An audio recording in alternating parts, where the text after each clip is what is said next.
Hi mga ka-bakers! Kumusta kayo? Ngayon naman ay gagawa tayo ng butterscotch.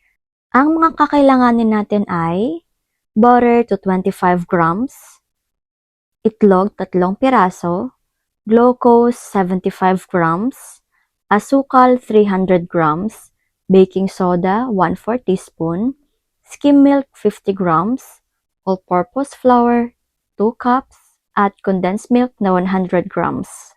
Ilagay na natin ang ating butter at glucose at atin silang ilagay sa ating kalan para naman tunawin.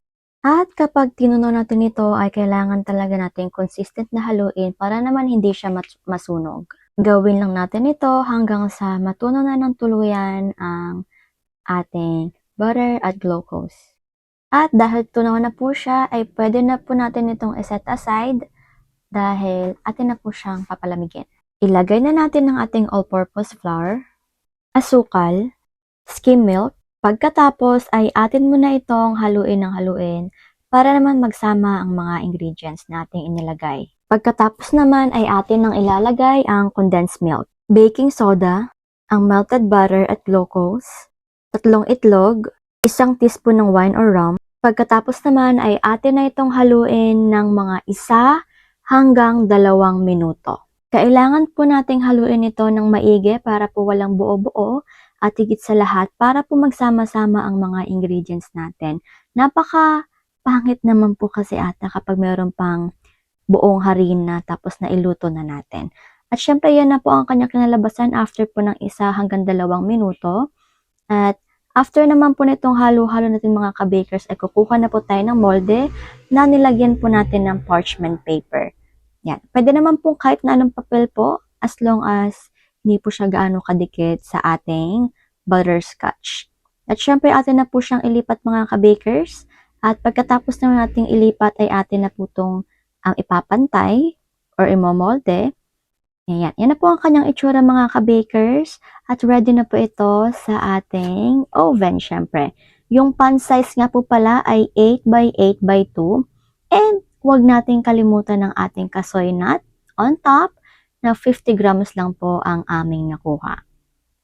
At ito na nga po mga ka-bakers, okay na nga po pala ito sa ating oven. At yung oven temperature nga po pala sa taas is 160, 200 naman sa baba at ang baking time is 40 to 45 minutes. At ito na po siya mga ka-bakers, luto na po siya, kaya naman lalagyan na po natin siya ng ating sugar syrup. Ito na po siya pagtapos po lagyan ng sugar syrup at ngayon naman po ay kailangan po natin itong palamigin bago po natin hiwain. At ito na po siya ngayon mga ka-bakers, kapag malamig na, atin na po siyang tatanggalin sa ating molde, atin na po siyang itaktak ng 1 beses. Pagkatapos po ito na po ang kanyang kinalabasan. Ngayon naman po ay atin na po siyang hahatiin. Nakadepende na po sa inyo mga ka-bakers kung ano po ang sukat na inyong gagawin dahil kayo naman po ang magbibenta para mas tipid or kung gaano po siya kalaki para sa inyong mga bisita. At eto na nga po, tapos na po natin siyang hatiin. Yan na po ang kanyang itsura mga ka-bakers. Napakasulit at napakasarap. Yan na po ang kanyang malapitang itsura or view. Napakaganda, napaka-yummy. Napaka-crispy, napakalambot at higit sa lahat, napaka-sarap po niya sa loob. Yung tipong ang bilis niya matunaw kahit nasa bibig mo pa lang. Ganun po siya kasarap mga ka-bakers. At higit sa lahat, nagmo-moist po siya. Kahit galing pa lang po niya sa oven, nagmo-moist na po agad siya. Kaya naman po talagang recommended po talaga ito mga ka-bakers. Kaya naman atin na itong hatiin. Yan po ang kanyang sample mga ka-bakers. Kaya ano pa pong hinihintay nyo mga ka-bakers? Gawin na. Hindi po kayo magsasawa dito. At hindi kayo magsisisi. Kaya naman mga ka-bakers, hindi ko na patatagalin pa. Ang ating Bible verse or food for the soul ngayon ay 1 Juan 4:7-8. Mga minamahal, mag-ibigin tayo sapagkat mula sa Diyos ang pag-ibig. Ang bawat umiibig ay anak ng Diyos at kumikilala sa Diyos. Ang hindi umiibig ay hindi kumikilala sa Diyos, sapagkat ang Diyos ay pag-ibig. Ibigin natin ang ating kapwa, gaya ng kung paano natin ibigin ang ating mga sarili.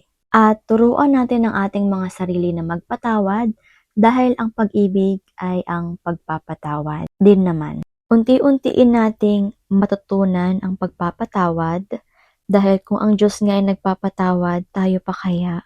Kaya naman po maraming salamat sa inyong lahat mga ka-bakers. Na-appreciate po namin kayong lahat. Hanggang dito na lang po muna ako. Hanggang sa muli, paalam at God bless.